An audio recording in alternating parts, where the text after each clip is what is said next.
এখন নামিয়ে নেব।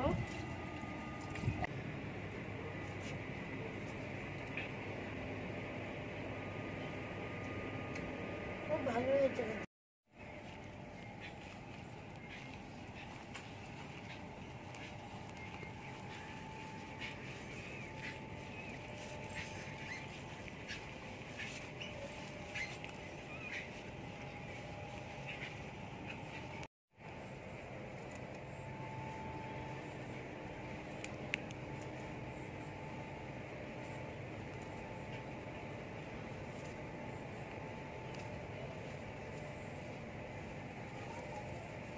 নমস্কার বন্ধুরা, মিতা ডেইলি কুকিং অ্যান্ড ব্লগে আপনাদের সকলকে স্বাগত। আজকের বানাবো লাউ পাতা দিয়ে চিংড়ির পাতুরি। চিংড়ির পাতুরি তো অনেকভাবে খেয়েছেন, কিন্তু মেদিনীপুরে চিংড়ির পাতুরির টেস্ট আলাদা। কীভাবে চিংড়ির পাতুরি বানাই ভিডিওটি দেখতে থাকুন। পাতাগুলো বেছে ধুয়ে নিয়েছি।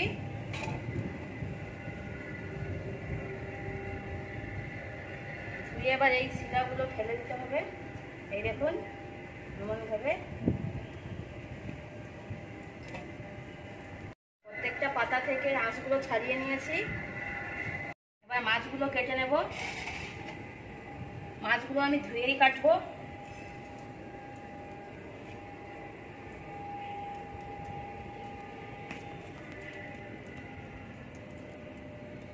এই দেখুন এই খোলাগুলো ফেলে দিতে হবে।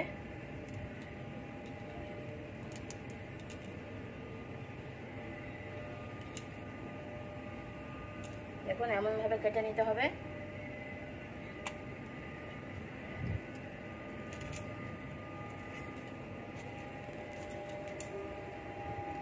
আমাদের এই নদীর চিংড়ি খুব টেস্টি হয়, খেতে খুব সুস্বাদু লাগে। এই দেখুন কত সুন্দরভাবে কাটা হয়ে যাচ্ছে, হাতেই কাটা হয়ে যায়। কেটে নিয়েছি।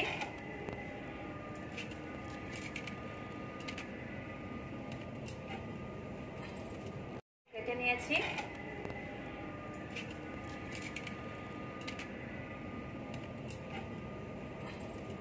ধরে নিয়েছি, দিয়ে পাতাগুলো সেঁকে নিচ্ছি।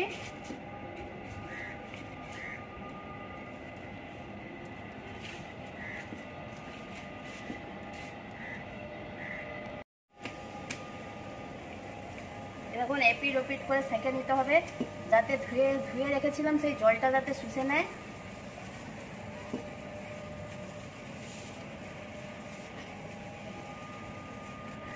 এগুলো সব সেঁকে নিয়েছি। এবার কড়াই দিয়ে দেবো সরষের তেল। সরষের তেলটা অল্প পরিমাণেই দিলাম।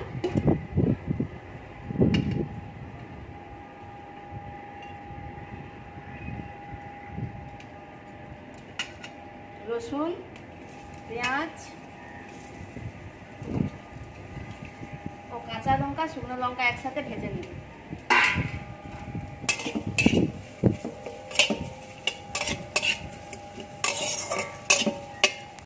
ওগুলো ভাজতে ভাজতে আমি সরষে পোস্তটা বেটে নেব। নিয়ে নিলাম হলুদ, সরষে পোস্ত একই সঙ্গে বেটে নেব। হয়ে গেছে, তুলে নেব।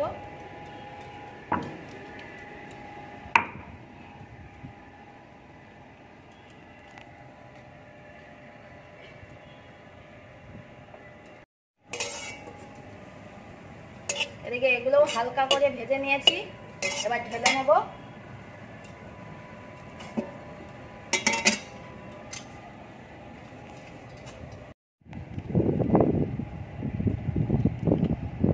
এগুলো সব ঠান্ডা হয়ে গেছে, বেটে নেব।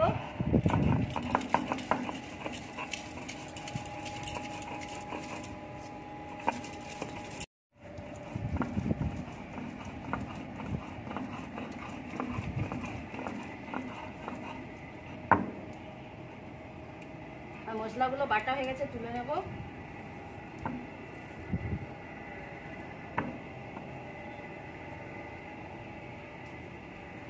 আমি মাছের মধ্যেই দিয়ে দেব।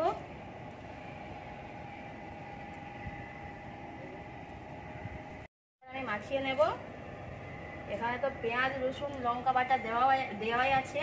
এবার দিয়ে দেবো সরষে পোস্ত বাটা,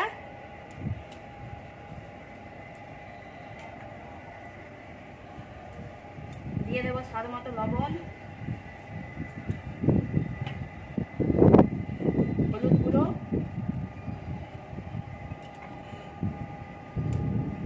পরিমাণ মতো সরষের তেল,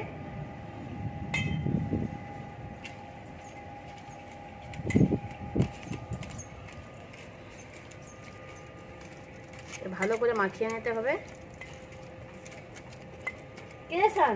স্নান হয়ে গেছে? হ্যাঁ।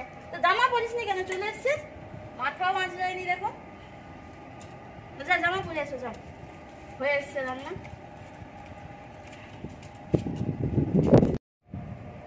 একটা পাতা নিয়ে নিয়েছি, এর ভিতরে এবার দিয়ে দেবো মাছটা।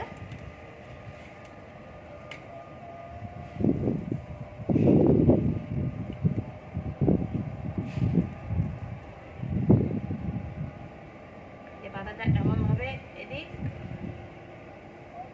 দুদিক এরকম কভার করে নিতে হবে, দিয়ে বোটার দিকটা প্রথমে এরকম দেবো, তারপর সামনের দিকটা এরকম দেবো। দেখুন কত সুন্দর হয়েছে, দেখুন। এবার বেঁধে নেবো এটা। এই সান সুতোটা দিয়ে যাও। একজনের দ্বারা তো বাঁধা সম্ভব নয়, তাই দুজন হলে একটু ভালো হয়। এরকম বেঁধে নেবে যাতে না খুলে যায়।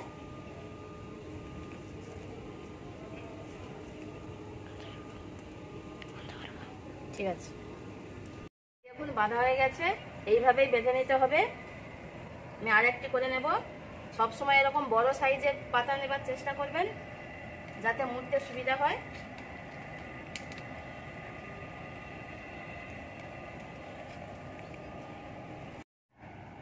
এইভাবে এক এক করে সব বেঁধে নিয়েছি।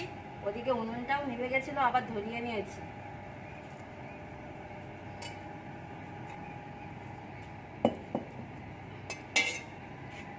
এটা গরম হয়ে গেছে, দিয়ে দেবো সরষের তেল।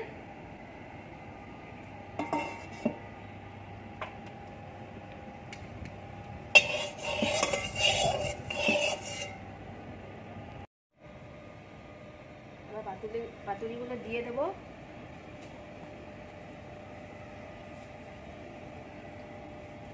এটা হালকা আঁচেই ভাজতে হবে যাতে না পাতাগুলো পুড়ে যায়। ঢাকা দিয়ে নেব।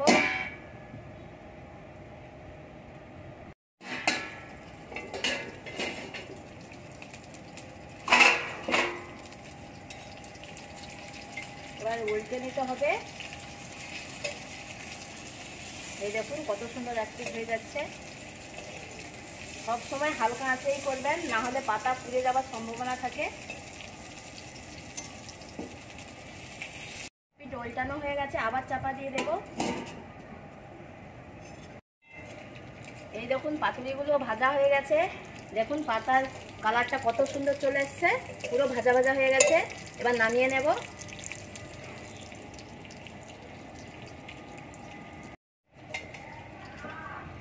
এই দেখুন নামিয়ে নেব একটা একটা করে।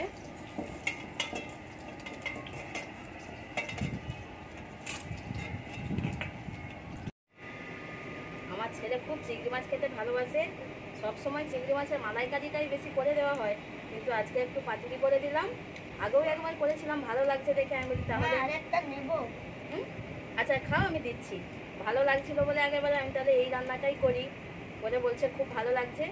ভিডিওটি ভালো লাগলে চ্যানেলটি সাবস্ক্রাইব করবেন। আপনাদের একটা সাবস্ক্রাইব আমাকে আরও রান্না করার উৎসাহিত জাগায়।